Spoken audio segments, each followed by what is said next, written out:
Bonjour, je suis le professeur Karine Salio, je suis rhumatologue au CHU d'Orléans et je vais vous parler des liens entre poumons, tabac et polyarthrite rhumatoïde.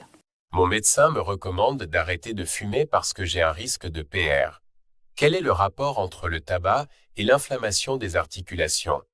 Comme beaucoup de maladies chroniques, la polyarthrite rhumatoïde est liée à la fois à des facteurs génétiques, donc héréditaires, et environnementaux. Le principal facteur environnemental connu pour augmenter le risque de polyarthrite rhumatoïde est le tabagisme.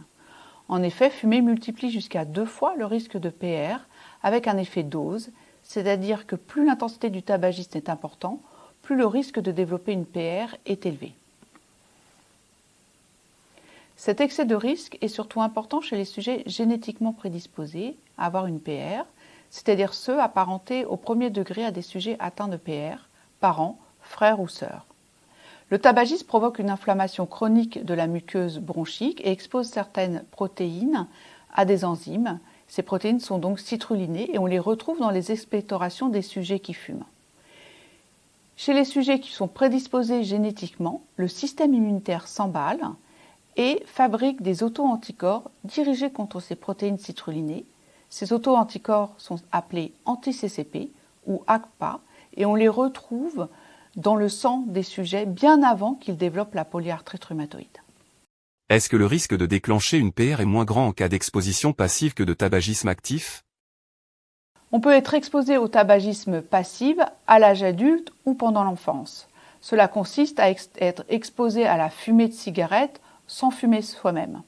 Le tabagisme passif augmente le risque de développer une polyarthrite rhumatoïde d'environ 30%. Quel est l'intérêt d'arrêter de fumer? L'intérêt d'arrêter de fumer, il est à plusieurs niveaux. D'abord, il a été démontré que chez les sujets à risque de développer une polyarthrite rhumatoïde, le fait d'arrêter le tabagisme pendant plusieurs années permettait de réduire ce risque. De plus, chez ceux qui ont déjà une polyarthrite rhumatoïde, il a été bien démontré que le tabagisme augmentait la sévérité de la polyarthrite et diminuait l'efficacité du traitement. De toute manière, pour ces raisons-là, et même pour la santé en général, il est important d'arrêter de fumer et surtout de se faire accompagner. Est-ce que d'autres expositions inhalées augmentent aussi le risque de PR? Alors en effet, d'autres expositions inhalées, notamment d'origine professionnelle, ont été mises en cause, comme l'exposition à la silice, à certains polluants industriels et peut-être à la pollution atmosphérique. Des études sont en cours pour confirmer ou non ces liens. Quel examen peut-on me proposer pour savoir si mes poumons sont enflammés?